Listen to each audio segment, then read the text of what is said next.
성 베드로 대성당의 대리석 바닥 아래 빛이 닿지 않는 깊은 곳에는 수백 년 동안 열리지 않은 문들이 있습니다. 그 문들 너머에는 고대 두루마리들이, 양피지에 적힌 기도문들이, 그리고 누군가의 손으로 지워진 문장들이 침묵 속에 누워 있습니다. 바티칸 비밀 문서고라 불리는 그곳은 세계에서 가장 오래된 기억의 저장소이자 동시에 가장 많은 것을 감춘 곳이기도 합니다. 관광객들이 미켈란젤로의 천장화를 올려다보는 동안 그들의 발밑 어딘가에서는 역사가 다른 모습으로 숨쉬고 있습니다. 공식적으로 바티칸은 이곳을 학자들에게 부분적으로 개방합니다. 하지만 모든 서가가 열려 있는 것은 아닙니다. 어떤 목록은 여전히 금지되어 있고 어떤 질문은 대답되지 않은 채로 남아 있습니다. 그리고 그 침묵 속에는 하나의 이야기가 숨어 있습니다. 바로 성경이라는 책에 관한, 그 안에 무엇이 들어가고 무엇이 제외되었는지에 관한 이야기입니다. 우리는 성경을 하나의 완결된 책으로 생각합니다. 창세기로 시작해 요한계시록으로 끝나는 신의 말씀이 처음부터 끝까지 한 권으로 묶인 책. 하지만 역사를 거슬러 올라가면 그 책은 결코 고정된 적이 없었습니다. 초기 기독교 세계에는 지금 우리가 아는 것보다 훨씬 많은 성서 텍스트들이 존재했습니다. 복음서만 해도 수십 개가 있었고 사도들의 편지도 지금보다 많았으며 천사와 악마에 관한 이야기들도, 창세 이전의 세계에 관한 묵시록들도 교회 안에서 읽혀지고 있었습니다. 그것들은 예배 중에 낭독되었고 필사되었으며 신자들 사이에서 소중히 여겨졌습니다. 그런데 어느 순간 그 책들은 사라지기 시작했습니다. 사라졌다는 표현은 정확하지 않습니다. 더 정확히 말하자면 제외되었습니다. 의도적으로, 체계적으로, 그리고 때로는 폭력적으로. 서구 기독교 세계에서 성경은 선택의 결과물입니다. 어떤 이야기는 진리로 인정받았고 어떤 이야기는 의심스러운 것으로 분류되었으며 어떤 이야기는 금지되었습니다. 그 과정에서 수많은 책들이 정경의 경계 밖으로 밀려났습니다. 외경이라 불리며 위경이라 불리며 혹은 이단이라 낙인 찍히며. 하지만 흥미로운 것은 그 책들이 모든 곳에서 사라진 것은 아니라는 사실입니다. 세계 어딘가에는 바티칸의 손길이 닿지 않았던 곳에는 그 책들이 여전히 성경의 일부로 남아 있습니다. 에티오피아 고원 위 암석으로 깎아 만든 교회들 안에서 수도사들은 오늘도 게즈어로 된 성경을 읽습니다. 그 성경은 81권으로 이루어져 있습니다. 서구의 개신교 성경이 66권, 가톨릭 성경이 73권인 것과 비교하면 상당히 많은 분량입니다. 그 안에는 에녹서가 있습니다. 타락한 천사들의 이야기를, 네피림이라 불리는 거인들의 기원을, 그리고 하늘과 땅 사이의 경계가 무너지던 순간을 기록한 책, 희년서도 있습니다. 창세기를 다시 쓰되 시간을 주기로 나누고 율법이 시내산 이전부터 존재했음을 주장하는 책, 토비서와 유디서도 있습니다. 바티칸이 외경으로 분류한, 하지만 에티오피아에서는 결코 의심받지 않았던 이야기들. 이 책들은 에티오피아 정교회에서 단순히 추가된 것이 아닙니다. 그들에게 이 책들은 처음부터 성경의 일부였습니다. 왜일까요? 왜 같은 기독교 신앙 안에서 어떤 공동체는 이 책들을 버렸고 어떤 공동체는 지켰을까요? 그 대답은 단순하지 않습니다. 신학의 문제이기도 하고 권력의 문제이기도 하며 무엇보다 기억의 문제이기 때문입니다. 바티칸은 제국의 중심에서 성경을 정리했습니다. 통일과 질서를 위해, 이단을 막기 위해, 그리고 교회의 권위를 확립하기 위해. 반면 에티오피아는 그 공의회들에 참석하지 않았습니다. 로마의 명령이 닿지 않는 곳에서 그들은 자신들이 사도들로부터 물려받은 성경을 그대로 지켰습니다. 그것은 저항이 아니었습니다. 단지 그들에게는 바꿔야 할 이유가 없었을 뿐입니다. 이것은 사라진 책들에 관한 이야기입니다. 하지만 동시에 사라지지 않은 책들에 관한 이야기이기도 합니다. 바티칸의 금서 목록과 에티오피아의 정경, 불태워진 두루마리와 암석교회 안에 보존된 필사본, 닫힌 문과 열린 기억. 우리는 이제 그 경계를 걸어갈 것입니다. 천천히, 조용히, 마치 오래된 도서관의 복도를 걷듯이. 그리고 그 끝에서 우리는 하나의 질문과 마주하게 될 것입니다. 왜 어떤 책은 남고 어떤 책은 사라졌을까? 그리고 그 선택은 누가, 무엇을 위해 내렸을까? 빛은 천천히 희미해지고 우리는 이제 더 깊은 곳으로 내려갑니다. 에티오피아의 아침은 고요합니다. 티그레이 지방의 고원 위로 해가 떠오를 때 암석으로 깎아 만든 교회들은 그림자 속에서 천천히 모습을 드러냅니다. 라리벨라의 십자가 모양 교회, 악숨의 고대 성당, 그리고 이름 없는 산속 수도원들. 그곳에서 수도사들은 새벽부터 기도를 시작합니다. 그들의 손에는 두꺼운 양피지로 된 성경이 들려 있습니다. 게지어로 쓰인 문자들은 세월에 바래졌지만 여전히 읽힙니다. 그들은 이 책을 마스하프 케두스, 거룩한 책이라 부릅니다. 그리고 이 책은 서구의 성경과 다릅니다. 에티오피아 정교회의 성경은 81권으로 이루어져 있습니다. 구약 46권, 신약 35권. 숫자만으로는 그 차이가 명확하지 않을 수 있지만 내용을 들여다보면 그 간극은 분명해집니다. 에녹서가 있습니다. 족장 에녹이 하늘로 들려 올라가 천사들의 세계를 목격하고 타락한 감시자들의 죄를 기록한 책. 유대교와 초기 기독교에서 널리 읽혔지만 4세기 이후 서구 교에서는 의심스러운 것으로 간주되어 배제된 책. 하지만 에티오피아에서는 결코 의심받지 않았습니다. 희년서도 있습니다. 창세기의 이야기를 다시 쓰되 시간을 49년 주기로 나누고 모든 역사를 달력 안에 배치한 책. 이 책은 율법이 모세 이전부터 존재했다고 주장하며 시간 자체가 신성하다고 말합니다. 토비서, 유디서, 마카버, 1, 2서도 있습니다. 그리고 시편은 151편까지 포함됩니다. 서구, 성경이 150편에서 멈춘 곳에서 에티오피아 성경은 한 편을 더 노래합니다. 이 차이는 단순한 분량의 문제가 아닙니다. 그것은 세계관의 차이입니다.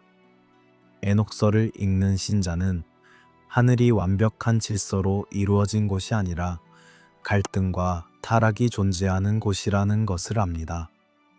희년서를 읽는 신자는 시간이 인간의 발명이 아니라 신이 창조의 일부로 만든 것이라는 것을 믿습니다.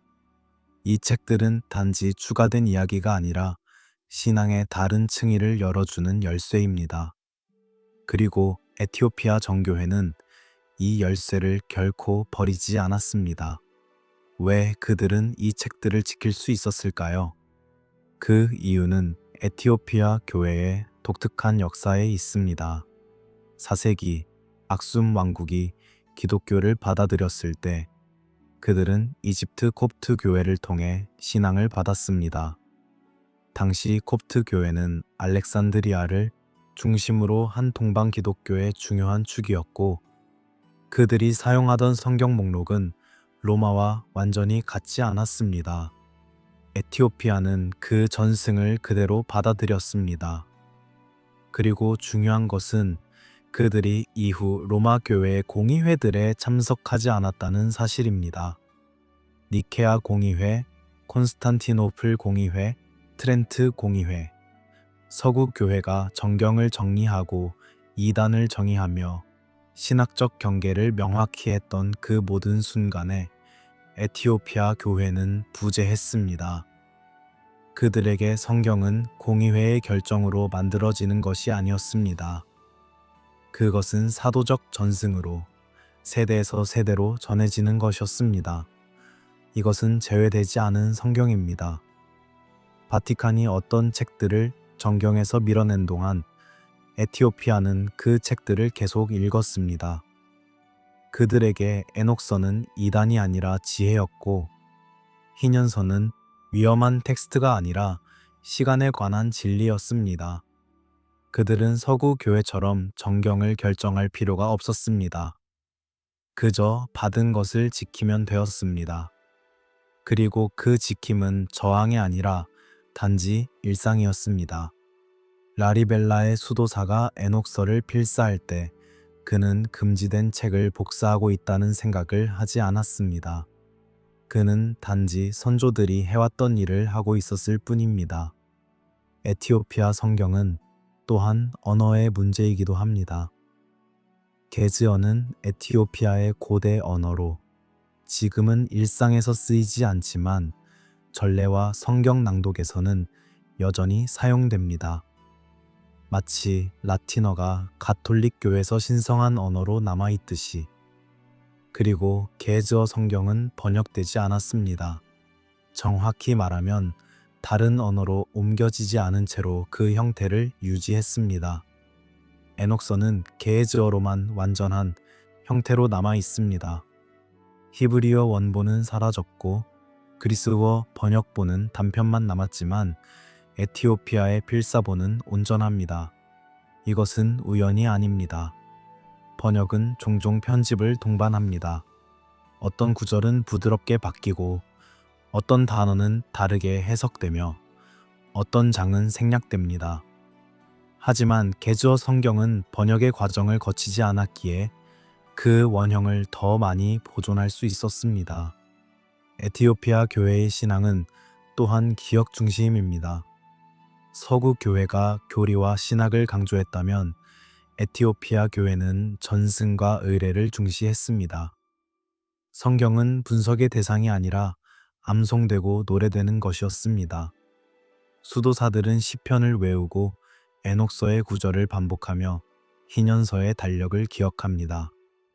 그들에게 성경은 책이기 이전의 소리였고 텍스트이기 이전의 리듬이었습니다. 이런 신앙, 방식은 정경의 경계를 엄격히 정의할 필요를 줄였습니다. 중요한 것은 무엇이 정경인가가 아니라 무엇이 전해져 내려왔는가였습니다.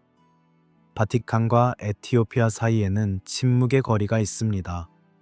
두 교회는 서로를 이단으로 규정하지 않았지만 서로의 성경을 완전히 인정하지도 않았습니다. 에티오피아 교회는 로마의 권위를 받아들이지 않았고 로마 교회는 에티오피아의 정경을 공식적으로 승인하지 않았습니다. 하지만 그 거리 속에서 에티오피아는 자신들의 성경을 지킬 수 있었습니다. 제국의 명령이 닿지 않는 곳에서, 공의회의 결정이 강제되지 않는 곳에서 그들은 조용히 그들의 책을 읽었습니다. 그리고 그 조용함은 저항이 아니라 확신이었습니다. 오늘날 에티오피아의 교회를 방문하면 여전히 그 성경을 볼 수 있습니다. 두꺼운 가죽 표지로 묶인 세월의 흔적이 역력한 필사본들. 그 안에는 에녹이 있고 희년이 있으며 서구 세계에서 사라진 이야기들이 살아 숨쉬고 있습니다. 수도사들은 그것을 특별한 것으로 여기지 않습니다. 그들에게 그것은 단지 성경일 뿐입니다. 처음부터 그래왔고 지금도 그러하며 앞으로도 그럴 것입니다. 보존은 선택이 아니라 일상이었습니다. 그리고 그 일상 속에서 사라졌어야 할 책들은 살아남았습니다. 이제 우리는 그 책들 중 하나를 들여다볼 것입니다. 천사들이 타락하고 하늘과 땅의 경계가 무너지며 인간이 금지된 지식을 얻게 되는 이야기. 에녹서라는 이름으로 전해지는 가장 오래되고 가장 논쟁적인 텍스트. 에녹이라는 이름은 창세기에 짧게 등장합니다. 아담의 7대손 메우두셀라의 아버지. 그에 관한 기록은 단 3구절에 불과합니다. 에녹이 하나님과 동행하더니 하나님이 그를 데려가심으로 세상에 있지 아니하였더라. 그뿐입니다. 다른 족장들은 나이를 먹고 죽었다고 명시되지만 에녹만은 데려가심을 받았습니다. 이 짧은 언급은 초기 유대교와 기독교 공동체에 깊은 인상을 남겼습니다. 에녹은 어디로 갔을까? 그가 본 것은 무엇일까?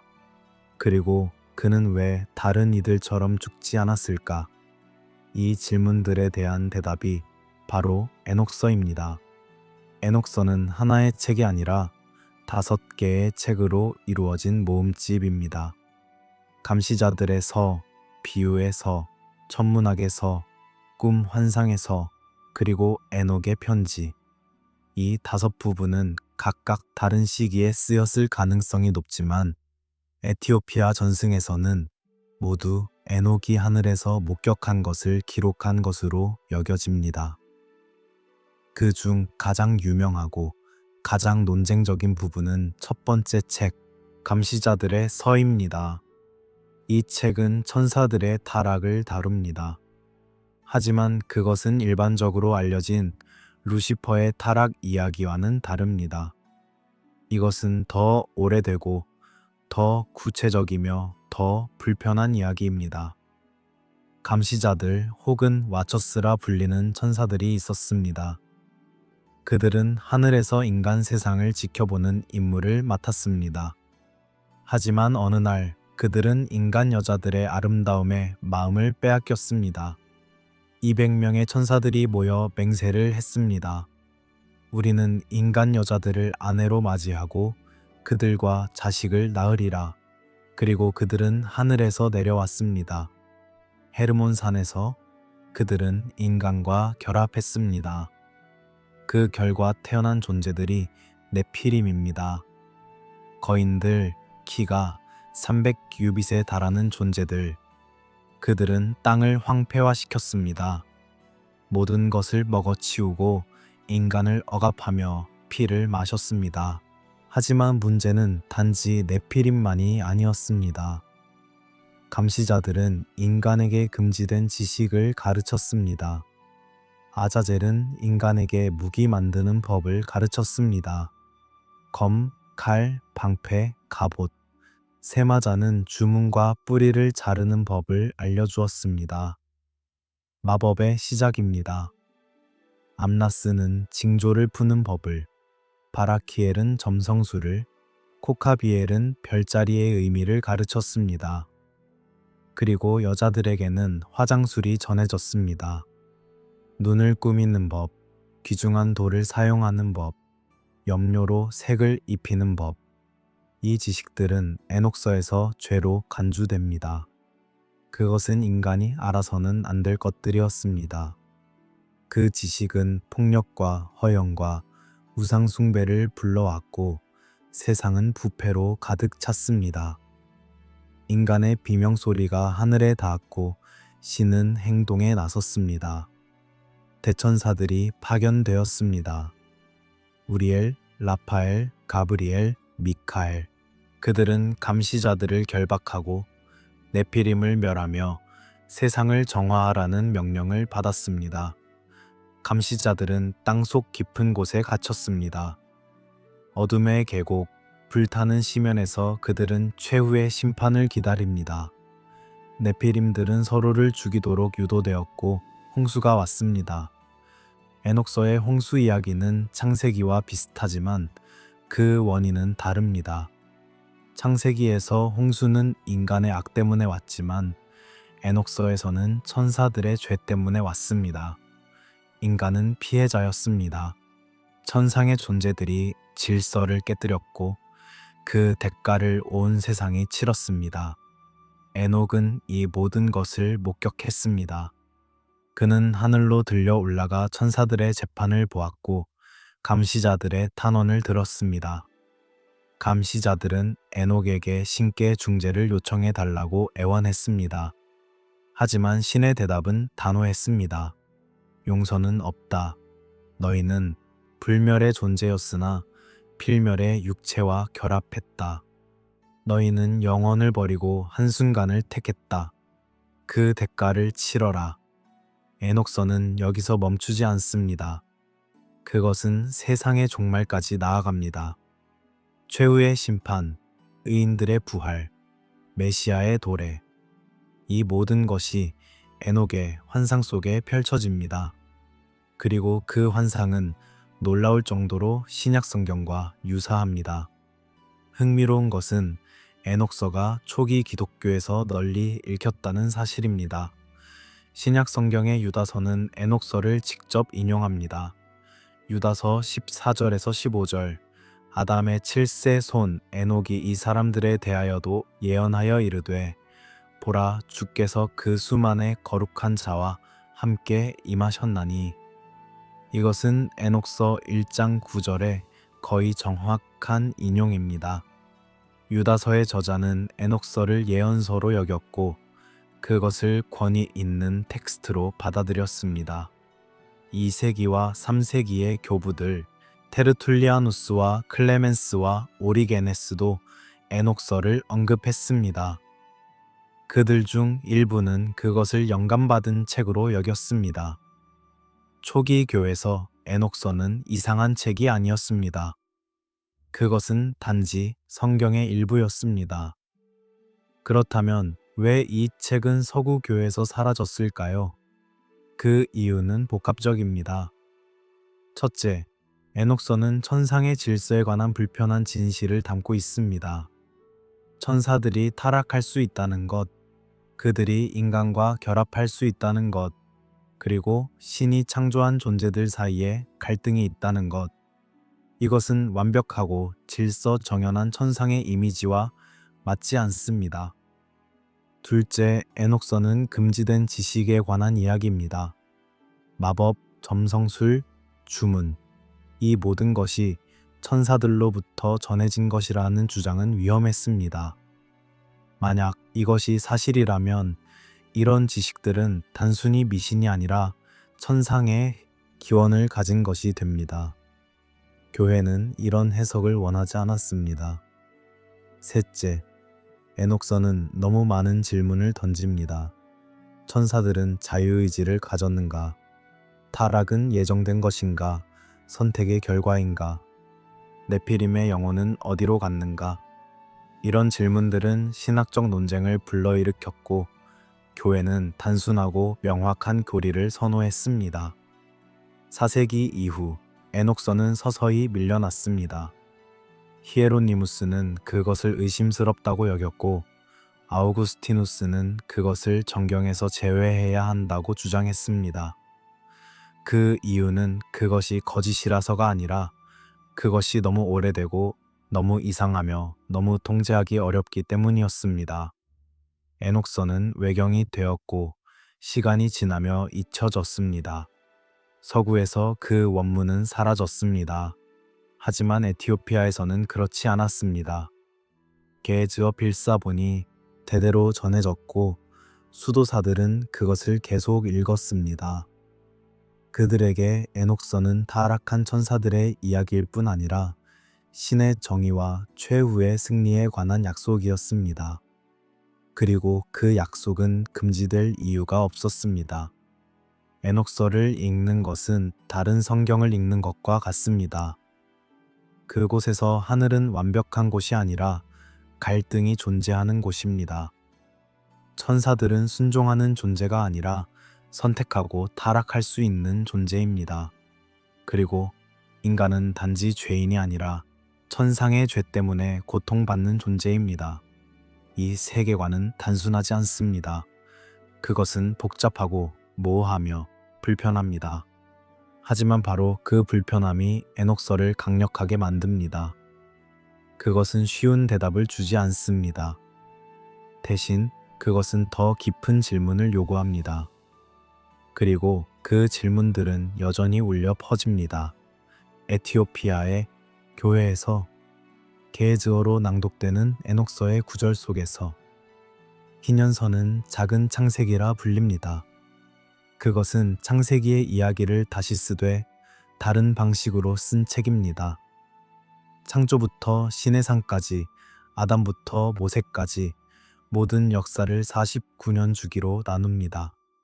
희년, 즉 요벨은 7번의 안식년이 지난 후 오는 해입니다. 49년마다 땅은 쉬고 빚은 탕감되며 노예는 자유를 얻습니다. 희년서는 이 개념을 역사 전체에 적용합니다. 모든 사건은 특정한 희년, 특정한 주, 특정한 날에 일어났습니다. 역사는 무작위가 아닙니다. 그것은 신이 설계한 달력 안에서 펼쳐집니다. 이 책은 시간에 관한 책입니다. 하지만 단순히 연대기가 아닙니다. 그것은 시간의 신성함에 관한 신학입니다. 희년서에 따르면 달력은 창조와 함께 만들어졌습니다. 태양과 달과 별들이 단지 빛을 주기 위해서가 아니라 시간을 표시하기 위해 창조되었습니다. 그리고 그 달력은 인간이 임의로 바꿀 수 있는 것이 아닙니다. 그것은 신이 정한 질서입니다. 희년서는 태양력을 따릅니다. 1년은 정확히 364일 52주입니다. 모든 절기는 항상 같은 요일에 떨어집니다. 이것은 매우 중요한 주장입니다. 왜냐하면 당시 유대교에서는 달력 논쟁이 치열했기 때문입니다. 어떤 공동체는 태양력을, 어떤 공동체는 태음력을 사용했습니다. 그리고 절기의 날짜는 신앙의 정체성과 직결되었습니다. 유월절을 언제 지키는가, 속죄일은 언제인가. 이것은 단순한 날짜 문제가 아니라 누가 올바른 시간을 지키는가의 문제였습니다. 희년서는 명확합니다. 태양력이 신이 정한 달력이며 달을 따르는 달력은 이방인들의 것입니다. 이 주장은 초기 유대교 내부에서도 논쟁적이었습니다. 하지만 더 큰 문제는 로마 교회와의 충돌이었습니다. 기독교가 로마 제국에 퍼지면서 교회는 제국의 달력을 받아들였습니다. 율리우스력, 나중에는 그레고리력. 이 달력들은 태양력을 기본으로 하지만 희년서가 말하는 364일 체계와는 다릅니다.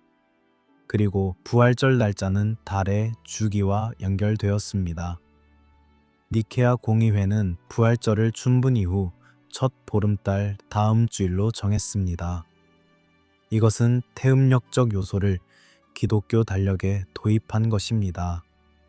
희년서의 관점에서 보면 이것은 신이 정한 달력을 버리고 인간이 만든 달력을 따르는 것입니다. 하지만 희년서가 주장하는 것은 달력만이 아닙니다. 그것은 율법의 기원에 관한 근본적인 재해석입니다. 전통적으로 율법은 시내산에서 모세에게 주어진 것으로 여겨집니다. 하지만 희년서는 다르게 말합니다. 율법은 창조와 함께 존재했습니다. 아담은 낙원에서 이미 안식일을 지켰습니다. 노아는 율법을 알았고 아브라함은 할례와 절기를 지켰습니다. 시내산 이전에 이미 율법이 있었습니다. 모세는 율법을 만든 것이 아니라 이미 존재하던 율법을 기록한 것뿐입니다. 이것은 강력한 주장입니다. 율법이 영원하다는 것, 그것이 특정 시점에 주어진 것이 아니라 창조의 일부라는 것, 그리고 이것은 율법의 권위를 모세 이전으로, 족장들의 시대로, 심지어 창조의 순간으로 확장합니다. 이런 세계관은 왜 서구 교회에 위험했을까요? 첫째, 그것은 교회의 권위를 제한합니다. 만약 시간과 율법이 신이 창조 때 정한 것이라면 교회는 그것을 해석할 수는 있어도 바꿀 수는 없습니다. 하지만 로마 교회는 달력을 바꾸고 절기를 정하며 율법을 재해석하는 권한을 주장했습니다. 희년선은 그 권한에 제한을 둡니다. 둘째, 그것은 제국의 시간과 충돌합니다. 로마 제국은 달력을 통제함으로써 사회를 통제했습니다. 황제의 생일, 제국의 기념일, 이 모든 것이 공식 달력에 새겨졌습니다. 기독교 교회가 제국 교회가 되면서 이 달력은 교회 달력과 융합되었습니다. 희년선은 그 융합을 인정하지 않습니다. 그것은 제국의 시간이 아닌 신의 시간을 주장합니다. 에티오피아에서는 이것이 문제가 되지 않았습니다. 에티오피아 정교회는 로마 제국의 일부가 아니었고 제국의 달력을 강요받지 않았습니다. 그들은 자신들의 달력을 유지했습니다. 에티오피아력은 희년서의 영향을 받은 것으로 보입니다. 1년은 13개월로 나뉘며 각 월은 30일입니다. 마지막 달은 5일 또는 6일 뿐이지만 전체적으로는 태양력 체계를 따릅니다. 그리고 그들은 희년서를 성경의 일부로 읽으며 시간의 신성함을 믿었습니다. 절기는 단순히 종교적 의무가 아니라 우주적 질서에 참여하는 행위였습니다. 희년서는 또한 안식일의 의미를 확장합니다. 안식일은 단지 쉬는 날이 아닙니다. 그것은 창조의 완성을 기념하는 날이며 신과 인간 사이의 계약을 확인하는 날입니다. 희년서는 안식일을 지키지 않는 것을 죽음에 해당하는 죄로 규정합니다. 이것은 율법주의로 비판받을 수 있습니다. 하지만 희년서의 관점에서 보면 안식일은 단순한 규칙이 아니라 시간의 신성함을 인정하는 행위입니다. 안식일을 지키지 않는 것은 신이 창조한 질서를 거부하는 것입니다. 그리고 그것은 개인의 죄일 뿐 아니라 공동체 전체를 위협하는 행위입니다. 서구 교회는 안식일을 주일로 대체했습니다. 안식일은 토요일이지만 기독교는 주일, 즉 일요일을 거룩한 날로 지킵니다. 이것은 부활의 날을 기념하기 위한 것이었습니다. 하지만 희년서의 관점에서 보면 이것은 신이 정한 날을 인간이 임의로 바꾼 것입니다. 물론 모든 기독교 공동체가 이 변화를 받아들인 것은 아닙니다. 일부 초기 기독교 공동체는 안식일과 주일을 모두 지켰습니다. 하지만 로마 교회는 주일만을 강조했고 안식일을 지키는 것을 유대교적이라고 비판했습니다. 이 과정에서 희년서는 불편한 텍스트가 되었습니다. 그것은 안식일의 절대성을 주장했고 그 주장은 교회의 변화를 정당화하기 어렵게 만들었습니다. 희년서는 또한 역사를 예언으로 읽습니다. 모든 사건은 신이 미리 정한 계획의 일부입니다. 창조부터 종말까지 모든 것은 희년의 주기 안에 배치되어 있습니다. 이것은 결정론적 세계관입니다. 하지만 동시에 위안을 주는 세계관이기도 합니다. 역사가 무의미하게 흘러가는 것이 아니라 목적을 향해 나아간다는 것. 고난도 심판도 모두 신의 달력 안에 있다는 것. 이것은 박해받는 공동체에게 희망이 되었습니다. 에티오피아 교회는 종종 고립되고 위협받았습니다. 이슬람의 확장, 식민 지배, 내전. 하지만 그들은 희년서를 읽으며 확신했습니다. 시간은 신의 손안에 있고 모든 것은 정해진 순서대로 이루어진다고. 시간을 통제하는 자가 신앙을 통제한다는 말이 있습니다. 로마 교회는 달력을 통제함으로써 교회 생활을 통제했습니다. 언제 금식하고 언제 축제를 하며 언제 회개하는가. 이 모든 것이 교회가 정한 달력에 따라 이루어졌습니다. 하지만 희년서는 그 권한을 신에게 돌립니다. 교회는 시간을 관리할 수는 있어도 창조할 수는 없습니다. 시간은 신의 것이고 신만이 그것을 정할 수 있습니다. 이 주장은 교회 권력에 대한 근본적인 도전이었습니다. 그리고 그것이 희년서가 제외된 이유 중 하나였을 것입니다. 에티오피아에서는 시간이 다르게 흐릅니다. 그들의 하루는 우리의 하루보다 6시간 뒤에 시작합니다. 새벽 6시가 그들의 0시입니다. 해가 뜰 때 하루가 시작되는 것입니다. 이것은 단순한 관습이 아니라 창조의 순서를 따르는 것입니다. 빛이 있으라 하시니 빛이 있었고 그것이 첫날의 시작이었습니다. 에티오피아 교회는 희년설을 통해 시간의 신성함을 배웠고 그 신성함을 일상에서 실천했습니다. 그들에게 시간은 흘러가는 것이 아니라 살아있는 것이었습니다. 희년서는 조용한 책입니다. 그것은 에녹서처럼 극적이지 않고 복음서처럼 감동적이지 않습니다. 그것은 단지 날짜를 세고 주기를 기록하며 역사를 정리합니다. 하지만 그 조용함 속에는 깊은 확신이 있습니다. 시간은 신의 창조물이며 역사는 신의 계획이고 우리는 그 계획 안에 있다는 확신, 그리고 그 확신은 에티오피아의 수도사들이 매일 아침 해가 뜰 때 새로운 하루를 시작하며 기도할 때 여전히 울려 퍼집니다.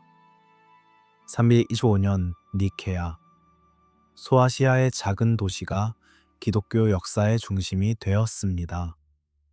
황제 콘스탄티누스의 명으로 제국 전역에서 주교들이 모였습니다.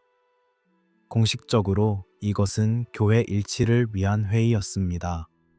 아리우스 논쟁을 해결하고 부활절 날짜를 통일하며 교회 규율을 정리하는 것. 하지만 그 이면에는 더 큰 목적이 있었습니다. 제국을 하나로 묶는 것, 그리고 그것을 위해서는 하나의 신앙이 필요했습니다. 명확하고 통일되고 논쟁의 여지가 없는 신앙. 공의회가 열린 황제의 궁전은 웅장했습니다. 대리석 기둥, 금박 장식, 그리고 제국의 권위를 상징하는 모든 것들. 주교들은 화려한 홀에 앉았습니다. 그들 중 일부는 박해의 흔적을 몸에 지니고 있었습니다. 잘린 손, 불에 탄 얼굴, 채찍 자국. 불과 몇 년 전까지만 해도 기독교는 불법이었고 신자들은 숨어 지내야 했습니다. 하지만 이제 그들은 황제 앞에 앉아 있었습니다. 박해자가 아닌 후원자인 황제 앞에. 이것은 승리였습니다. 하지만 동시에 변화의 시작이었습니다. 박해받는 종교는 자유로울 수 있었습니다. 하지만 권력을 가진 종교는 책임을 져야 했습니다. 그리고 그 책임 중 하나는 질서를 유지하는 것이었습니다. 니케아 공의회의 공식 목적은 아리우스주의를 해결하는 것이었습니다. 아리우스는 예수가 신과 동일한 본질이 아니라 창조된 존재라고 주장했습니다. 이것은 단순한 신학 논쟁이 아니었습니다. 그것은 예수의 정체성, 구원의 본질, 그리고 삼위일체의 의미에 관한 근본적인 질문이었습니다. 공의회는 아리우스를 정죄했고 니케아 신조를 선포했습니다. 예수는 신과 동일한 본질이며 창조되지 않았고 영원하다. 이것은 정통이 되었고 다른 견해는 이단이 되었습니다. 하지만 공의회가 한 일은 이것만이 아니었습니다. 부활절 날짜도 통일되었습니다. 그 전까지 동방과 서방교회는 다른 날짜의 부활절을 지켰습니다. 일부는 유대교의 유월절과 같은 날에 지켰고 일부는 다른 주일에 지켰습니다. 니케아 공의회는 부활절을 춘분 이후 첫 보름달 다음 주일로 정했습니다. 이것은 타협이었습니다. 하지만 동시에 통제였습니다. 제국 전체가 같은 날 같은 축제를 지키는 것. 그것은 일치의 상징이었습니다. 공의회는 또한 교회 조직을 정리했습니다. 주교들의 권한, 교구의 경계, 성직자의 규율, 이 모든 것이 규정으로 만들어졌습니다. 교회는 더 이상 느슨한 공동체들의 연합이 아니었습니다. 그것은 위계가 있고 규칙이 있으며 중앙 권위가 있는 조직이 되었습니다. 그리고 그 과정에서 다양성은 줄어들었습니다. 지역마다 다른 전통, 공동체마다 다른 예배 방식, 이런 것들은 점차 표준화되었습니다. 표준화는 효율적이었습니다. 하지만 그것은 또한 획일화를 의미했습니다. 정경에 관한 논의도 이 시기에 시작되었습니다. 니케아 공의회 자체는 정경을 공식적으로 확정하지 않았습니다. 하지만 그것은 정경 논의의 분위기를 만들었습니다. 어떤 책이 영감받은 것인가? 어떤 책이 의심스러운가? 이 질문들이 본격적으로 제기되기 시작한 것입니다. 그 이전까지는 지역마다 다른 책들을 읽었습니다. 로마 교회는 히브리서를 의심했고 동방교회는 요한계시록을 주저했습니다. 에녹서와 희년서는 일부 공동체에서 읽혔고 목자 헤르마스와 바나바 서신도 일부 성경 사본에 포함되어 있었습니다. 다양성이 있었습니다. 하지만 제국교회는 다양성보다 통일이 필요했습니다. 콘스탄티누스는 기독교인이었지만 동시에 황제였습니다. 그에게 종교는 제국 통합의 도구였습니다. 로마 제국은 광대했고 언어도 문화도 달랐습니다. 그것을 하나로 묶기 위해서는 공통의 무언가가 필요했습니다. 그리고 기독교는 그 역할을 할 수 있었습니다. 하지만 그러기 위해서는 기독교 자체가 통일되어야 했습니다. 하나의 신조, 하나의 달력, 하나의 권위. 콘스탄티누스는 이것을 이해했습니다. 그래서 그는 공의회를 소집했고 주교들의 여행 경비를 부담했으며 결정을 황제의 권위로 뒷받침했습니다. 교회는 이제 국가의 일부가 되었습니다. 이것은 축복이자 저주였습니다. 축복은 박해가 끝났다는 것입니다. 기독교인들은 더 이상 숨어 지낼 필요가 없었고 교회는 공개적으로 예배를 드릴 수 있었습니다. 콘스탄티누스는 교회 건축에 막대한 자금을 투자했고 성직자들에게 특권을 주었습니다. 교회는 번영했습니다. 하지만 저주는 자유를 잃었다는 것입니다. 이제 교회는 황제의 뜻을 거스를 수 없었습니다. 신학 논쟁은 정치적 문제가 되었고 이단은 제국의 적이 되었습니다. 교회는 권력을 얻었지만 그 대가로 독립을 잃었습니다. 니케아 공의회에 참석하지 않은 교회들도 있었습니다. 에티오피아가 그중 하나였습니다. 그들은 초대받지 않았거나 혹은 참석할 수 없었습니다.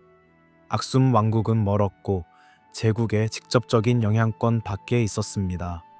그들은 니케아 신조를 나중에 받아들였지만 그 과정은 강제가 아니라 자발적 수용이었습니다. 그리고 중요한 것은 그들이 니케아 이후의 다른 공의회들에는 참석하지 않았다는 것입니다. 칼케돈 공의회, 콘스탄티노플 공의회, 이 모든 회의들은 에티오피아의 부재 속에서 이루어졌습니다. 그 결과 에티오피아 교회는 서구 교회와 다른 길을 걷기 시작했습니다.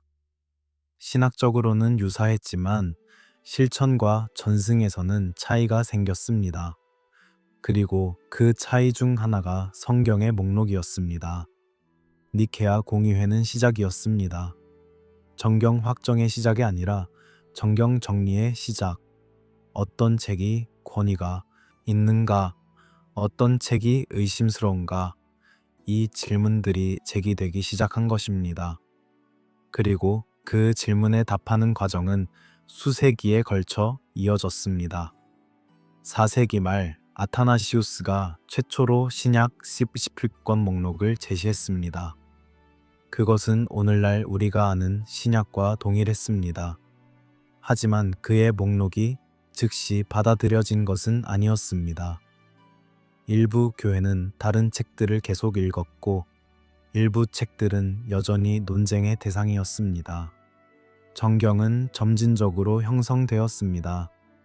공의회의 결정, 주교들의 합의, 그리고 무엇보다 시간의 흐름 속에서 하지만 그 과정에서 질문이 남습니다. 진리는 다수결로 결정될 수 있을까? 주교들이 모여 투표했다고 해서 어떤 책이 영감받았다고 혹은 그렇지 않다고 선언할 수 있을까? 니케아 공의회는 이 질문을 제기했지만 답하지는 않았습니다. 그것은 단지 과정을 시작했을 뿐입니다. 그리고 그 과정은 때로는 신학적이었고, 때로는 정치적이었으며, 때로는 폭력적이기까지 했습니다. 니케아의 대리석 홀에서 주교들은 신조를 낭송했습니다. 우리는 믿나이다, 한 분이신 하나님을. 그들의 목소리는 하나였습니다. 하지만 그 통일된 목소리 밖에서 다른 목소리들은 점차 침묵하기 시작했습니다. 그리고 그 침묵은 다음 세기들 동안 더 깊어졌습니다. 박해받던 종교가 권력의 중심이 되는 데는 차의 한 세기가 걸리지 않았습니다. 콘스탄티누스가 기독교를 합법화한 것은 3거 13년이었습니다. 그로부터 80년 후인 3세 92년, 황제 터도시우스는 기독교를 제국의 유일한 공식 종교로 선포했습니다. 다른 모든 종교는 금지되었습니다. 이교 신전은 폐쇄되고 제사는 불법이 되었으며 이단은 처벌의 대상이 되었습니다. 교회는 이제 단순한 종교 공동체가 아니었습니다. 그것은 제국의 기둥이었고 황제의 동반자였으며 권력의 한 축이었습니다. 그리고 권력을 가진 조직은 질서를 필요로 했습니다. 바티칸의 형성은 점진적이었습니다. 로마의 주교는 점차 다른 주교들보다 높은 권위를 주장하기 시작했습니다. 베드로가 로마에서 순교했다는 전승, 로마가 제국의 수도라는 사실, 이 모든 것이 로마 주교의 권위를 뒷받침했습니다. 5세기에 이르러 교황이라는 칭호가 사용되기 시작했고 로마 주교는 서방 교회의 수장으로 인정받았습니다. 바티칸 언덕 위에 성 베드로 대성당이 세워졌고 그 아래에는 행정 조직이 구축되었습니다. 추기경, 대주교, 주교들의 위계가 명확해졌습니다. 교회법이 제정되었고 이단 신문 제도가 만들어졌습니다. 교회는 국가 안에 또 다른 국가가 되었습니다.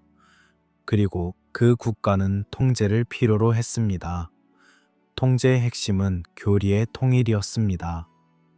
제국이 광대할수록 교회는 명확한 메시지를 필요로 했습니다. 모호함은 위험했습니다. 다양한 해석은 분열을 낳았습니다. 그래서 교회는 점점 더 정확한 정의를 추구했습니다. 삼위일체란 무엇인가? 예수의 본성은 무엇인가? 성만찬에서 빵과 포도주는 어떻게 변화하는가? 이 모든 질문에 명확한 답이 필요했습니다.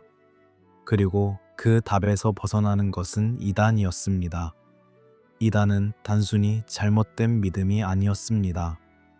그것은 교회의 일치를 위협하는 것이었고 따라서 제국의 안정을 위협하는 것이었습니다. 이단자는 처벌받아야 했고 이단 서적은 금지되어야 했습니다. 이 과정에서 신비적이고 개인적인 신앙 체험은 의심의 대상이 되었습니다. 초기 기독교는 환상과 예언으로 가득했습니다. 사도행전을 보면 베드로는 환상을 보고 바울은 하늘로 들려 올라가며 빌립은 성령에 이끌려 이동합니다. 계시는 개인적이었고 직접적이었으며 때로는 통제할 수 없었습니다. 하지만 제국교회는 이런 종류의 신앙을 불편해했습니다. 만약 누구나 직접 신의 음성을 들을 수 있다면 교회의 중재는 불필요해집니다. 만약 환상과 꿈을 통해 진리가 계시된다면 공의회의 결정은 상대화됩니다. 그래서 교회는 계시를 제도화했습니다. 사도 시대가 끝나면서 계시도 끝났다는 주장이 제기되었습니다. 이제 신의 말씀은 성경 안에 완전히 담겨 있고 교회는 그것을 해석하는 권위를 가지고 있으며 개인의 신비 체험은 교회의 가르침과 일치해야 한다는 것입니다. 여성의 역할도 축소되었습니다. 초기 기독교에는 여성 사도, 여성 예언자, 여성 교사들이 있었습니다. 바울의 편지에는 브리스길라, 베베, 유니아 같은 이름들이 등장합니다. 그들은 교회에서 중요한 역할을 했습니다. 하지만 제국 교회는 성직을 남성에게만 제한했습니다. 여성은 가르칠 수 없고 사제가 될 수 없으며 권위를 행사할 수 없다는 것이 공식 입장이 되었습니다. 이것은 단지 성차별이 아니었습니다. 그것은 통제의 한 형태였습니다. 권력을 소수에게 집중시키고 그 소수를 관리하기 쉽게 만드는 것. 여성이 배제되면서 여성들의 신앙 체험도 주변화되었습니다. 마리아 막달레나의 복음, 마리아 복음, 이런 텍스트들은 의심스러운 것으로 분류되었습니다. 왜냐하면 그것들은 여성을 중심 인물로 제시했기 때문입니다. 도마복음은 또 다른 불편한 텍스트였습니다. 이 복음서는 예수의 비밀, 가르침을 담았다고 주장합니다. 그 안에는 우화와 격언들이 가득합니다. 왕국은 너희 안에 있고 너희 밖에 있다. 자신을 아는 자는 왕국을 발견할 것이다. 이것은 내면적 깨달음을 강조하는 영지주의적 경향을 보입니다. 구원은 제도가 아니라 지식에서 온다는 것, 왕국은 미래가 아니라 지금 여기에 있다는 것. 이런 가르침은 교회의 권위를 약화시켰습니다. 만약 왕국이 이미 개인 안에 있다면 성례전은 무엇을 위한 것인가? 만약 자기 인식이 구원을 가져온다면 교회의 중재는 왜 필요한가? 도마복음은 4세기에 이단으로 선언되었고 그 사본들은 금지되었습니다. 마리아 복음도 비슷한 운명을 맞았습니다. 이 복음서는 마리아 막달레나가 제자들에게 예수의 비밀 가르침을 전하는 내용입니다. 베드로는 그것을 의심하며 여자가 이런 것을 알 수 있겠느냐고 묻습니다. 레위가 그를 꾸짖습니다. 만약 구주께서 그녀를 합당하다고 여기셨다면 당신은 누구인가 그녀를 거부하는 것은. 이 복음서는 여성의 권위를 옹호하고 남성 제자들의 질투를 비판합니다. 그것은 초기 교회에 있었던 긴장을 보여줍니다. 하지만 제국교회는 이런 긴장을 원하지 않았습니다. 명확한 위계, 확립된 권위, 이것이 필요했습니다. 마리아 복음은 사라졌고 마리아 막달레나는 회개한 창녀로 재해석되었습니다. 예수와 가장 가까웠던 제재서, 죄인으로. 이것은 의도적인 축소였습니다. 제국은 예측 가능한 신을 원했습니다. 놀라움이 없고 변화가 없으며 통제 가능한 신. 전례는 표준화되었고 기도는 공식화되었으며 신학은 체계화되었습니다. 자유로운 신앙, 즉흥적인 예배, 개인적인 계시, 이 모든 것은 위험했습니다. 왜냐하면 그것들은 예측할 수 없었기 때문입니다. 성령이 어디로 불지 모르는 종교는 통제하기 어렵습니다. 하지만 규칙과 전례로 묶인 종교는 관리할 수 있습니다. 제국교회는 후자를 선택했습니다. 그리고 그 선택은 많은 것을 잃게 했습니다. 자발성, 다양성, 신비, 그리고 무엇보다 자유. 에티오피아와의 대비는 여기서 명확해집니다. 에티오피아 교회는 제국 교회가 아니었습니다. 그들은 황제의 명령을 받지 않았고 중앙 권력의 통제를 받지 않았습니다. 그래서 그들은 더 자유로울 수 있었습니다. 신비주의는 억압되지 않았고 환상은 인정받았으며 개인적 신앙 체험은 존중되었습니다. 에티오피아의 수도사들은 산속에서 홀로 기도하며 하나님과 직접 대면하려 했습니다. 그것은 위험하지 않았습니다. 그것은 단지 신앙의 한 방식이었습니다. 그리고 그들의 성경도 그 자유로움을 반영했습니다. 에녹서는 환상으로 가득하고 희년서는 신비로운 시간 계산으로 가득하며 그 외의 많은 책들도 표준화되지 않은 신앙을 보여줍니다. 제국이 된 교회, 교회가 된 제국. 이것은 축복이었을까, 저주였을까? 아마도 둘 다였을 것입니다. 교회는 살아남았고 번영했으며 세계를 변화시켰습니다. 하지만 그 과정에서 많은 것을 잃었습니다. 그리고 그 잃어버린 것들 중 일부는 에티오피아의 고원 위에, 암석교회의 어둠 속에, 게즈어 필사본의 페이지 안에 여전히 남아 있습니다. 금서 목록, 인덱스 리브로룸 프로히비토룸. 1559년 교황 바오로 4세가 최초로 공식 금서 목록을 발표했습니다. 그 목록에는 수백 권의 책이 올라 있었습니다. 이단 신학서, 개신교 문헌, 마법서, 그리고 교회가 위험하다고 판단한 모든 종류의 텍스트. 금서 목록은 1966년까지 유지되었습니다. 400년이 넘는 시간 동안 교회는 무엇을 읽을 수 있고 무엇을 읽을 수 없는지를 규정했습니다. 금서 목록에 오른 책을 읽는 것은 죄였고 그것을 소유하는 것은 파문의 사유가 될 수 있었습니다. 하지만 금서 목록은 16세기의 발명이 아니었습니다. 그것은 훨씬 더 오래된 관행의 공식화였습니다. 교회는 이미 수세기 동안 책을 통제해 왔습니다. 초기 교회도 어떤 책들을 금지했습니다. 영지주의 문헌들, 마르키온의 복음서, 몬타누스파의 예언서. 하지만 그때는 물리적으로 모든 사본을 파괴할 방법이 없었습니다. 책은 손으로 필사되었고 소수만 존재했으며 널리 퍼지기 어려웠습니다. 하지만 15세기에 모든 것이 바뀌었습니다. 구텐베르크의 인쇄술. 갑자기 책은 수백 부, 수천 부씩 찍혀 나올 수 있게 되었습니다.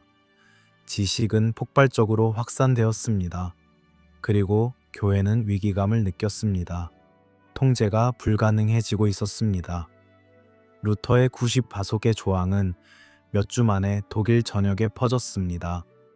이단 사상이 손으로 필사되던 시대에는 수십 년이 걸렸을 확산이 이제는 며칠 만에 일어났습니다. 교회는 대응해야 했습니다. 금서 목록은 그 대응의 일부였습니다. 하지만 목록만으로는 충분하지 않았습니다. 책은 불태워졌습니다. 공개적으로, 의례적으로, 그리고 대량으로. 광장에 장작 더미가 쌓였고 그 위에 책들이 던져졌습니다. 이단 신학서, 개신교 성경, 그리고 교회가 승인하지 않은 모든 종류의 텍스트. 불이 붙었습니다. 연기가 하늘로 올라갔고 재가 바람에 날렸습니다.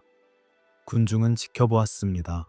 어떤 이들은 환호했고 어떤 이들은 침묵했으며 어떤 이들은 슬퍼했습니다. 책을 태우는 것은 단지 종이를 파괴하는 것이 아니었습니다. 그것은 상징이었습니다.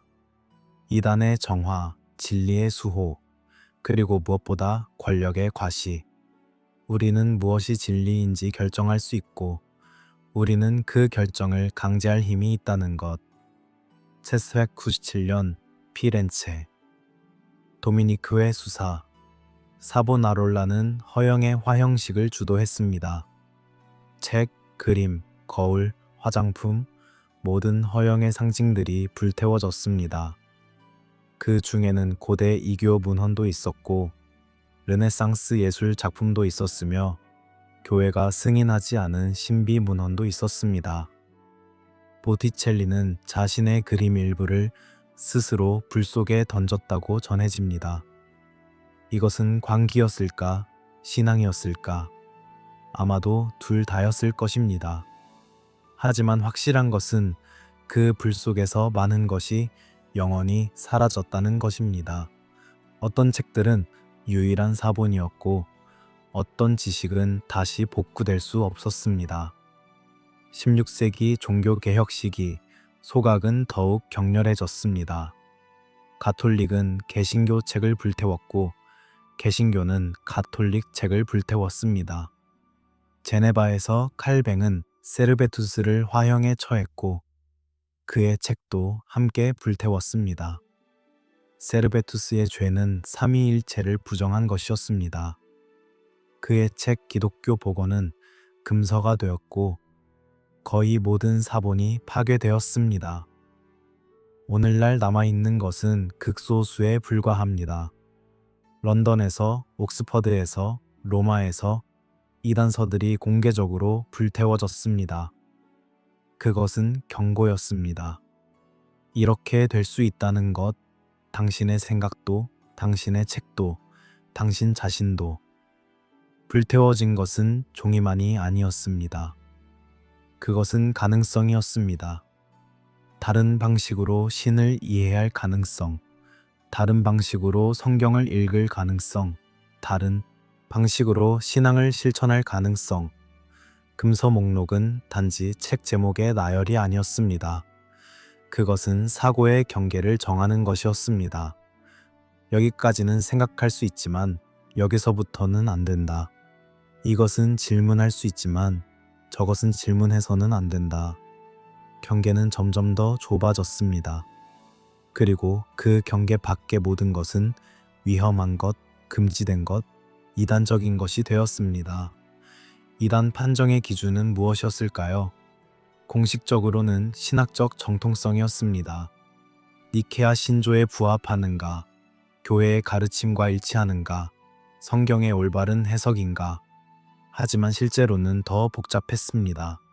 권력에 도전하는 것, 교회의 권위를 약화시키는 것, 사회 질서를 위협하는 것, 이 모든 것이 이단의 징후로 간주될 수 있었습니다. 발도파는 가난을 강조했고 교회의 부를 비판했습니다. 그들은 이단이 되었습니다. 카타리파는 물질 세계를 악으로 보았고 성례전을 거부했습니다. 그들은 십자군의 대상이 되었습니다. 위클리프는 성경을 영어로 번역했고 교회의 중재 없이 개인이 성경을 읽을 수 있다고 주장했습니다. 그의 책은 불태워졌고 그가 죽은 후에도 그의 유골이 파헤쳐져 불태워졌습니다. 지식이 죄가 되는 순간 사회는 어둠 속으로 들어갑니다. 중세 후기와 근대 초기, 유럽은 그런 어둠을 경험했습니다. 단순히 책을 읽는 것, 질문을 던지는 것, 다르게 생각하는 것이 위험해졌습니다. 종교 재판소가 설립되었고 고문이 합법화되었으며 화형대가 세워졌습니다. 이것은 신앙의 이름으로 이루어졌습니다. 영혼을 구하기 위해서, 교회를 지키기 위해서, 진리를 수호하기 위해서. 하지만 실제로는 권력을 유지하기 위해서였습니다. 통제를 잃지 않기 위해서, 의심이 확산되지 않도록 하기 위해서. 에티오피아에는 금서 목록이 없었습니다. 이단 신문도, 책의 소각도, 사상 통제도 없었습니다. 왜일까요? 부분적으로는 그들이 제국교회가 아니었기 때문입니다. 에티오피아 교회는 국가 권력과 긴밀히 연결되어 있었지만 바티칸처럼 초국가적 권력을 행사하지 않았습니다. 그들은 다른 교회를 통제하려 하지 않았고 이단을 색출하려 하지 않았으며 책을 금지하려 하지 않았습니다. 그들은 단지 자신들의 전승을 지켰습니다. 또한 그들의 문자 문화는 달랐습니다. 게즈어로 쓰인 책은 제한적으로만 유통되었고 대부분 성직자와 수도사들 사이에서만 읽혔습니다. 대중의 문해율이 낮았기 때문에 위험한 사상이 빠르게 확산될 위험도 적었습니다. 그래서 통제의 필요성도 적었습니다. 하지만 가장 중요한 이유는 아마도 그들의 신앙 자체가 덜 두려움에 기반했다는 것일 것입니다. 서구 교회는 이단을 두려워했고 의심을 두려워했으며 통제력 상실을 두려워했습니다. 에티오피아 교회는 더 확신에 차 있었습니다. 그들은 자신들이 받은 전승이 옳다고 믿었고 그것을 지키기만 하면 된다고 생각했습니다. 불과 침묵. 서구 교회는 불로 책을 지웠고 침묵으로 기억을 지웠습니다. 하지만 불은 모든 것을 태울 수 없고 침묵은 모든 것을 감출 수 없습니다. 어딘가에는 항상 살아남는 것이 있습니다. 숨겨진 사본, 암호화된 텍스트, 그리고 먼 땅에 보존된 필사본. 에티오피아는 그런 먼 땅 중 하나였습니다. 바티칸의 불이 닿지 않는 곳, 금서 목록이 적용되지 않는 곳. 그곳에서 책들은 계속 읽혔고 이야기들은 계속 전해졌으며 기억은 계속 살아 있었습니다. 제로 변한 이야기들은 사라진 것일까요? 아니면 단지 우리가 들을 수 없게 된 것일까요? 연기 속으로 사라진 목소리들은 정말 침묵한 것일까요? 아니면 다른 곳에서 다른 언어로 여전히 속삭이고 있을까요? 이 질문들은 답을 요구하지 않습니다. 그것들은 단지 여운으로 남습니다. 불타는 책의 냄새, 재의 쓴맛, 그리고 잃어버린 것들에 대한 슬픔. 중세 수도원의 밤은 깊었습니다. 촛불 하나만이 스크립토리움 필사실을 밝혔습니다. 수도사는 조용히 앉아 있었습니다. 그의 앞에는 양피지가, 손에는 기펜이 있었습니다. 그는 책을 베끼고 있었습니다. 하지만 이것은 성경이나 교부들의 글이 아니었습니다. 그것은 금지된 책, 금서 목록에 오른 책, 발각되면 그를 위험에 빠뜨릴 책이었습니다. 왜 그는 이런 위험을 감수했을까요? 믿음 때문이었을까요? 아니면 단순히 지식을 보존하려는 충동 때문이었을까요? 우리는 알 수 없습니다. 그의 이름조차 역사에 남지 않았습니다. 하지만 그의 필사본은 남았습니다. 중세 유럽에는 이런 이름 없는 저항자들이 많았습니다. 그들은 공개적으로 교회의 반기를 들지 않았습니다. 그들은 목소리를 높이지 않았고 개혁을 외치지 않았습니다. 그들은 단지 조용히 밤의 어둠 속에서 금지된 텍스트를 복사했습니다. 그것은 저항이었지만 동시에 보존이었습니다. 그들은 이단자가 되고 싶지 않았습니다. 하지만 지식이 사라지는 것도 원하지 않았습니다. 그래서 그들은 위험을 감수했습니다. 몰래 조심스럽게 한 글자 한 글자 몇몇 수도원은 금지된 책들의 은신처가 되었습니다. 공식적으로는 그런 책이 없었습니다. 하지만 도서관의 숨겨진 구석에 혹은 벽 뒤의 비밀 공간에 금서들이 보관되어 있었습니다. 수도원장만이 그 존재를 알았고 신뢰할 수 있는 극소수에게만 접근이 허용되었습니다. 이것은 위험한 일이었습니다. 만약 발각되면 수도원 전체가 문제에 휘말릴 수 있었습니다. 하지만 그들은 그 위험을 감수했습니다. 왜일까요? 아마도 그들은 진리가 다양할 수 있다고 믿었을 것입니다. 혹은 역사가 언젠가 이 책들을 필요로 할 것이라고 예감했을 것입니다. 때로는 책이 더 은밀하게 숨겨졌습니다. 벽 속, 바닥 아래, 천장 위. 수도원이 해체되거나 약탈당할 때를 대비해서였습니다. 헨리 8세의 수도원 해산 때 많은 영국 수도원이 파괴되었습니다. 수도사들은 흩어졌고 도서관은 약탈되었으며 건물은 폐허가 되었습니다. 하지만 일부 책은 살아남았습니다. 돌벽 속에 봉인되어 어둠 속에 잠들어 수세기 동안, 그리고 훨씬 후에 건물을 수리하거나 재건할 때 그 책들이 다시 발견되었습니다. 썩고 손상되었지만 여전히 읽을 수 있었습니다. 누군가 그것들을 숨겼습니다. 이름도 모르는 누군가가 불이 그 책들을 태우기 전에, 잊혀지기 전에 그것들을 지켰습니다. 나그 한마디 문서의 발견은 이런 이야기의 한 예입니다. 1945년 이집트의 한 농부가 항아리를 발견했습니다. 그 안에는 코덱스들, 가죽으로 묶인 파피루스 책들이 들어 있었습니다. 4세기에 필사된 것으로 도마복음, 빌립복음, 진리의 복음 같은 초기 기독교, 영지주의 문헌들이 포함되어 있었습니다. 이 문서들은 왜 헝가리에 봉인되었을까요? 아마도 수도사들이 숨긴 것으로 보입니다. 4세기는 니케아 공의회 이후 정통교리가 확립되고 이단 문헌이 탄압받던 시기입니다.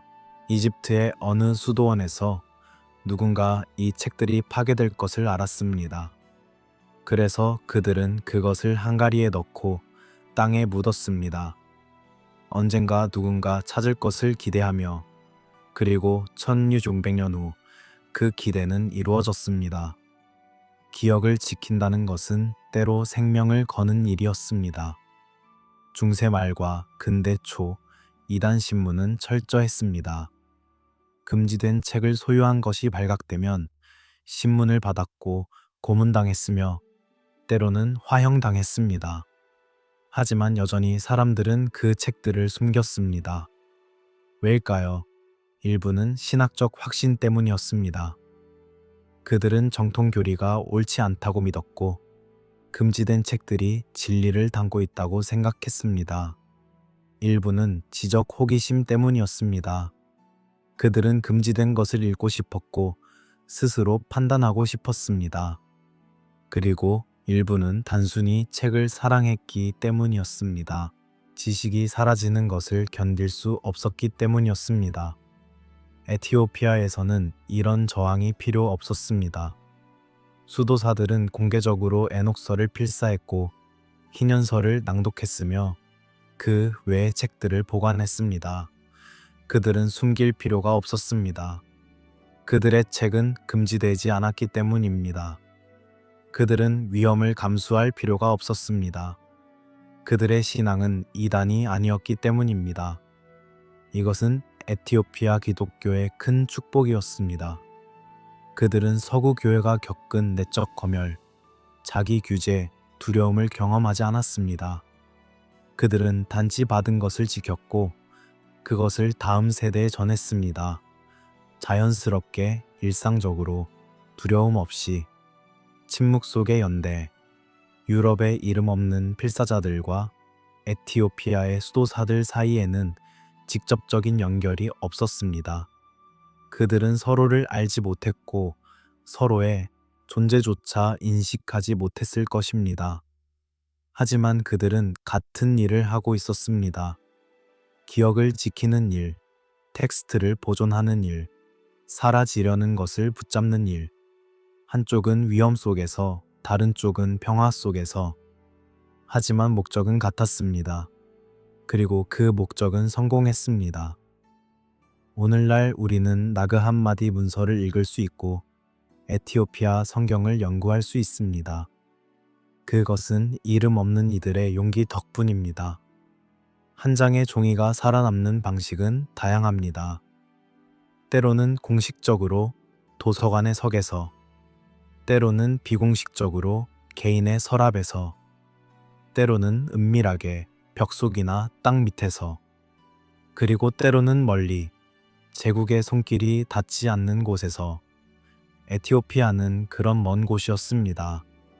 거기서 한 장의 종이는 단지 양피지였고 한 권의 책은 단지 성경이었으며 한 사람의 필사는 단지 일상이었습니다. 하지만 그 일상이 역사를 바꿨습니다. 사라졌어야 할 것이 남았고 잊혀졌어야 할 것이 기억되었으며 금지되었어야 할 것이 전승되었습니다. 숨처럼 조용한 이 저항은 승리했습니다. 불은 많은 것을 태웠지만 모든 것을 태우지는 못했습니다. 침묵은 많은 것을 감췄지만 모든 것을 감추지는 못했습니다. 그리고 오늘날 우리는 그 살아남은 것들을 통해 사라진 세계를 엿볼 수 있습니다. 악숨 왕국은 동아프리카의 고대 제국이었습니다. 기원전 1세기부터 기원 후 10세기까지 현재의 에티오피아 북부와 에리트레아에 걸쳐 있던 강력한 왕국. 그들은 홍해 무역을 지배했고 예멘을 정복했으며 로마 제국 및 페르시아 제국과 외교 관계를 맺었습니다. 그들의 오벨리스크는 오늘날에도 악숨시에 서 있으며 그 문명의 위대함을 증언합니다. 그리고 4세기 이 왕국은 기독교를 받아들였습니다. 전승에 따르면 2명의 젊은이가 악숨에 기독교를 전했습니다. 프르멘티우스와 아이데시우스. 그들은 시리아에서 온 상인의 배에 타고 있다가 홍해 연안에서 배가 습격당해 노예가 되었습니다. 악숨 왕의 궁정으로 끌려간 그들은 교육과 능력으로 인정받아 중요한 직책을 맡게 되었습니다. 프루멘티우스는 왕자의 교사가 되었고 왕이 죽은 후에는 섭정으로 활동했습니다. 그는 은밀히 기독교 신앙을 전파했고 마침내 왕자가 성인이 되었을 때 알렉산드리아로 가서 주교로 서품받았습니다. 그리고 돌아와 공식적으로 기독교를 전파했습니다. 왕 에자나는 기독교로 개종했고 악숨은 기독교 왕국이 되었습니다. 이것이 전승입니다. 역사적 세부 사항은 불확실하지만 확실한 것은 4세기 중반 악숨이 기독교를 받아들였다는 것입니다. 에티오피아 기독교는 처음부터 알렉산드리아의 콥트 교회와 연결되어 있었습니다. 주교는 알렉산드리아 총대주교가 임명했고 전례와 신학도 콥트 전통을 따랐습니다. 하지만 에티오피아는 단순한 콥트 교회의 지부가 아니었습니다. 그들은 자신들만의 독특한 정체성을 발전시켰습니다. 게에즈어가 전례 언어가 되었고 지역 전통이 기독교와 융합되었으며 독특한 예배 형식이 만들어졌습니다. 그리고 무엇보다 그들은 자신들이 직접 사도적 전승을 받았다고 믿었습니다. 사도적 전승에 대한 믿음은 에티오피아 교회의 핵심입니다. 그들은 자신들의 기독교가 로마를 거치지 않고 예루살렘에서 직접 왔다고 믿습니다. 전승에 따르면 솔로몬 왕과 시바 여왕 사이에 태어난 메넬리크 1세가 언약궤를 예루살렘에서 악숨으로 가져왔다고 합니다. 그리고 그 언약궤는 오늘날까지 악숨의 시온 성 마리아 대성당에 보관되어 있다고 믿어집니다. 이것은 역사적 사실이라기보다는 신화입니다. 하지만 중요한 것은 역사적 사실 여부가 아니라 이 이야기가 에티오피아인들에게 무엇을 의미하는가입니다. 그것은 그들이 선택받은 민족이며 그들의 신앙이 가장 순수한 형태의 기독교라는 확신을 줍니다. 게에즈어는 에티오피아 기독교의 신성한 언어입니다. 고대 세머 계통의 언어로 나마라버와 가깝습니다. 오늘날 일상에서는 사용되지 않지만 전례와 성경 낭독에서는 여전히 사용됩니다. 라틴어가 가톨릭 교회에서 오랫동안 신성한 언어로 유지되었듯이 게에즈어도 에티오피아 정교회에서 그런 역할을 합니다. 성경이 게에즈어로 번역된 것은 6세기로 추정됩니다. 그리고 흥미로운 것은 이 번역이 그리스어에서 직접 이루어졌다는 것입니다. 서구 교회는 라틴어 불가타를 사용했고 그것은 히브리어와 그리스어에서 번역된 것입니다. 하지만 게즈어 성경은 독립적인 번역 전통을 가지고 있습니다. 그리고 그 번역은 에녹서와 희년서 같은 책들을 포함했습니다. 번역되지 않은 성경의 힘. 게즈어 성경은 다른 언어로 광범위하게 번역되지 않았습니다. 20세기가 되어서야 아마라어나 다른 현대 에티오피아 언어로의 번역이 이루어졌습니다. 이것은 제한처럼 보일 수 있습니다. 대부분의 사람들이 성경을 이해하지 못한다는 것은 문제 아닐까요? 하지만 에티오피아 교회의 관점에서 보면 이것은 보존의 방법이었습니다. 번역은 해석을 동반합니다. 어떤 단어를 선택하느냐, 어떤 뉘앙스를 강조하느냐에 따라 의미가 달라집니다. 그리고 번역이 반복될수록 원본에서 멀어집니다. 개저 성경은 번역되지 않음으로써 그 원형을 유지할 수 있었습니다. 그리고 에녹서의 경우 게즈어가 유일하게 완전한 텍스트를 보존한 언어가 되었습니다. 에녹서가 온전히 남은 유일한 언어. 히브리어 원본은 사라졌습니다. 그리스어 번역본은 단편만 남았습니다. 라틴어 번역본도 극소수만 존재했고 그마저도 대부분 사라졌습니다. 하지만 게즈어로는 에녹서 전체가 남아 있습니다. 버소권 모두 108장 모두 19세기에 유럽 학자들이 에티오피아에서 이 필사본을 발견했을 때 그들은 놀랐습니다. 서구 세계에서 거의 잊혀진 책이 에티오피아에서는 온전히 보존되어 있었던 것입니다. 그리고 그것은 단순히 보관된 것이 아니라 계속 읽히고 필사되며 살아있는 텍스트였습니다. 수도사와 기억중심 신앙. 에티오피아 정교회의 수도사들은 암송을 중시합니다. 시편 전체를 외우고 기도문을 암기하며 성경의 주요 구절을 기억합니다. 이것은 문자가 없던 시대의 유산이 아닙니다. 오히려 의도적인 선택입니다. 기억은 책보다 강합니다.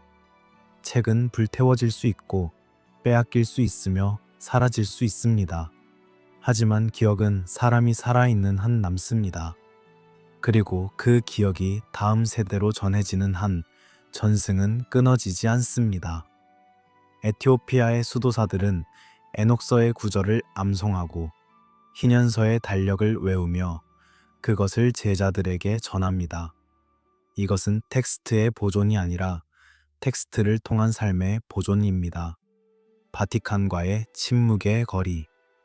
에티오피아 교회와 로마 교회는 공식적으로 단절하지 않았습니다. 그들은 서로를 파문하지 않았고 전쟁을 하지 않았으며 신학적으로 명시적으로 대립하지 않았습니다.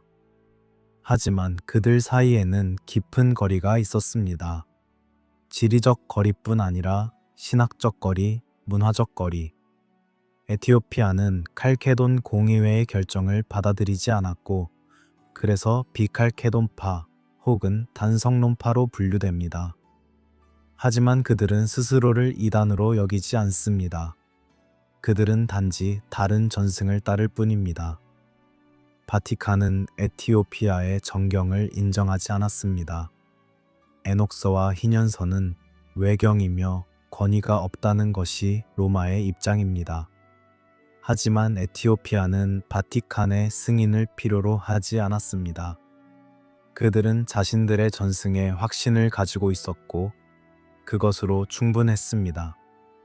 제국의 명령이 닿지 않은 공간. 로마 제국이 기독교를 국교로 삼고 황제가 공의회를 소집하며 정통 교리를 강제했을 때 그 명령은 제국의 경계 안에서만 유효했습니다. 에티오피아는 그 경계 밖에 있었습니다. 그들은 로마 군대의 위협을 받지 않았고 황제의 칙령을 따를 의무가 없었으며 교황의 권위를 인정할 필요가 없었습니다. 이것은 고립이 아니라 자유였습니다.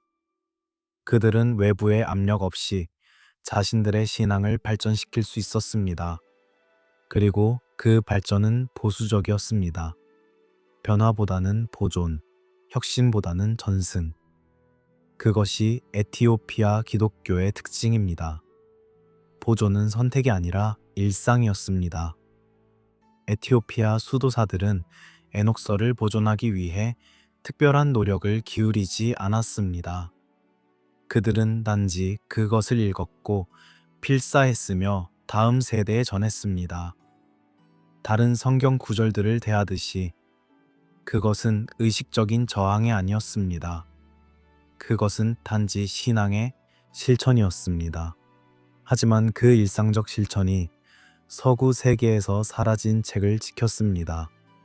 의도하지 않은 영웅들.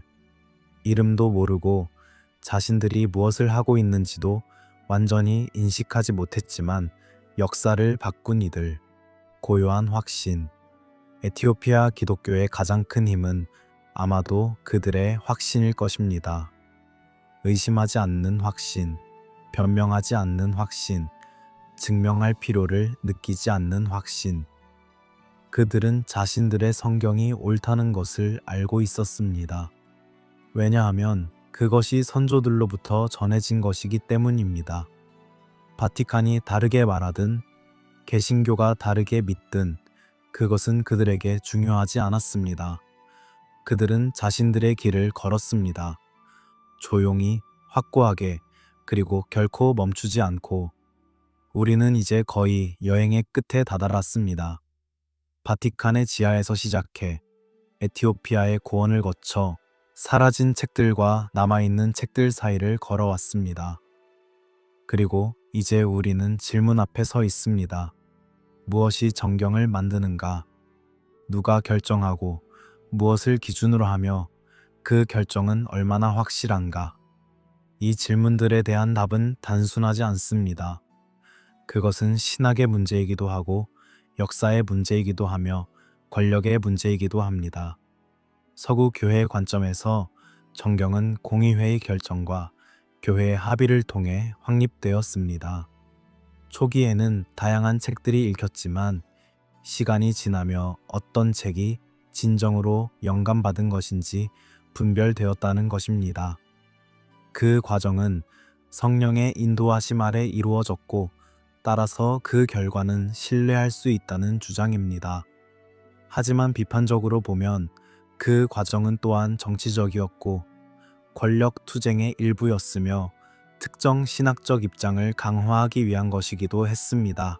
제국의 필요, 교회의 통제, 이단 배제, 이 모든 것이 정경 형성에 영향을 미쳤습니다. 에티오피아 교회의 관점에서 정경은 결정되는 것이 아니라 전승되는 것입니다. 그들은 공의회가 성경을 만들었다고 생각하지 않습니다. 성경은 이미 있었고 그들은 그것을 받았을 뿐입니다. 사도들로부터 초대교회로부터 세대를 거쳐 그들의 정경이 서구와 다른 것은 그들이 다른 전승을 받았기 때문입니다. 그리고 그들은 그 전승에 충실했습니다. 바꿀 이유가 없었고 의심할 필요도 없었습니다. 저해된 책은 거짓인가? 이것은 많은 사람들이 가정하는 공식입니다. 정경에 포함되지 않은 책은 영감받지 않았고 따라서 권위가 없으며 어쩌면 거짓이거나 위험하다는 것. 하지만 이것은 지나친 단순화입니다. 어떤 책은 신학적 이유로 제외되었습니다. 교회의 교리와 맞지 않았기 때문입니다.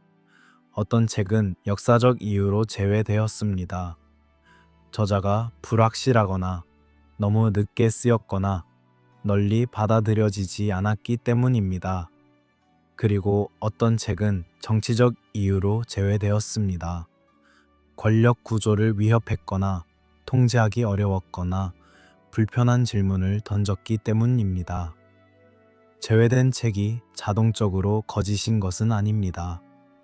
그것은 단지 특정 시점에 특정 공동체에 의해 정경으로 인정받지 못했을 뿐입니다. 에티오피아 성경이 던지는 조용한 도전. 에티오피아 정교회는 서구 교회에 대항하지 않습니다. 그들은 자신들의 정경이 유일하게 옳다고 주장하지 않습니다. 그들은 단지 자신들의 전승을 지킬 뿐입니다. 하지만 그 지킴 자체가 도전입니다. 왜냐하면 그것은 보여주기 때문입니다. 다른 방식이 가능하다는 것을, 다른 책, 목록이 존재한다는 것을, 그리고 그것도 1000년 가까이 유지되어 왔다는 것을. 에티오피아 성경은 질문을 던집니다. 누가 옳은가가 아니라 왜 우리는 다른가? 그리고 그 차이는 무엇을 의미하는가? 진리는 하나인가? 여러 겹인가? 이것은 철학적이고 신학적인 질문입니다. 배타적 진리관을 가진 사람은 진리는 하나뿐이며 모순되는 주장은 둘 다 참일 수 없다고 말합니다. 따라서 에티오피아 성경과 서구 성경 중 하나만 옳을 수 있다는 것입니다. 하지만 포괄적 진리관을 가진 사람은 진리가 여러 층위를 가질 수 있고 다양한 관점이 모두 부분적 진리를 담을 수 있다고 봅니다. 에녹서가 정경인가 아닌가는 어떤 공동체에 묻느냐에 달려 있습니다. 에티오피아에서는 그렇고 로마에서는 아닙니다. 둘 다 자신들의 전승에 충실합니다. 어느 것이 절대적으로 옳은지는 어쩌면 우리가 대답할 수 없는 질문일지도 모릅니다. 사라진 것이 아니라 다른 곳에 남아 있었던 이야기. 이것이 이 여행의 핵심 통찰입니다. 서구 관점에서 보면 에녹서와 희년서는 사라진 책입니다. 정경에서 제외되었고 외경으로 분류되었으며 오랫동안 잊혀졌습니다. 하지만 전 세계적 관점에서 보면 그 책들은 사라지지 않았습니다. 그것들은 단지 다른 곳에 있었을 뿐입니다. 에티오피아의 고원에서, 게에즈어 필사본 안에서, 수도사들의 기도 속에서 사라진 것과 남아있는 것의 경계는 우리가 어디를 보느냐에 달려 있습니다. 바티칸의 침묵과 에티오피아의 노래. 바티칸은 에녹서에 대해 오랫동안 침묵했습니다.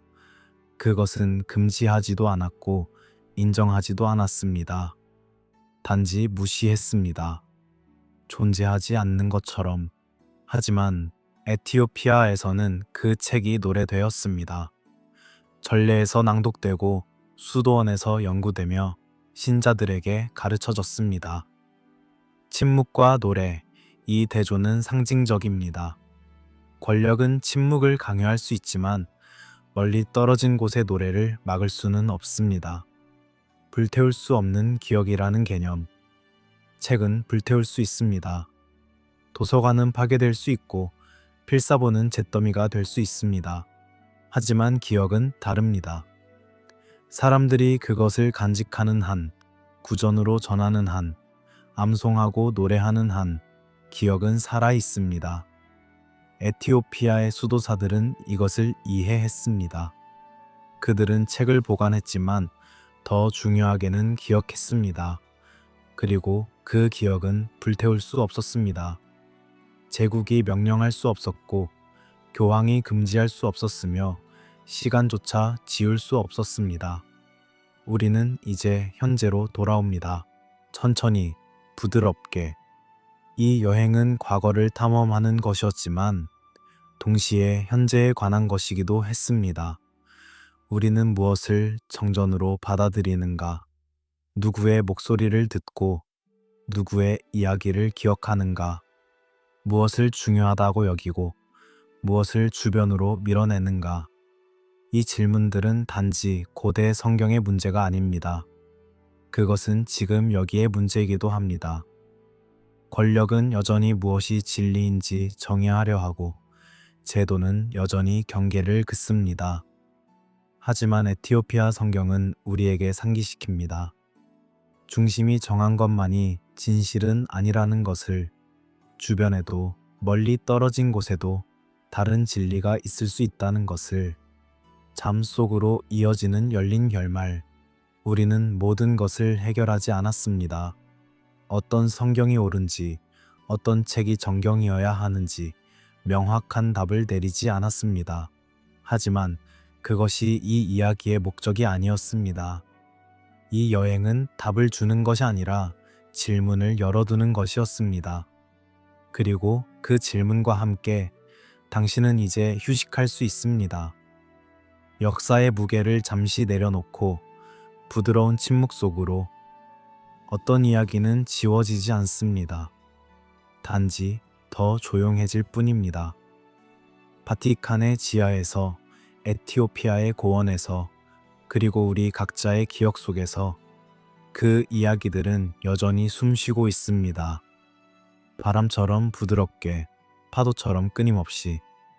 당신이 잠들 때 그 이야기들도 함께 쉴 것입니다.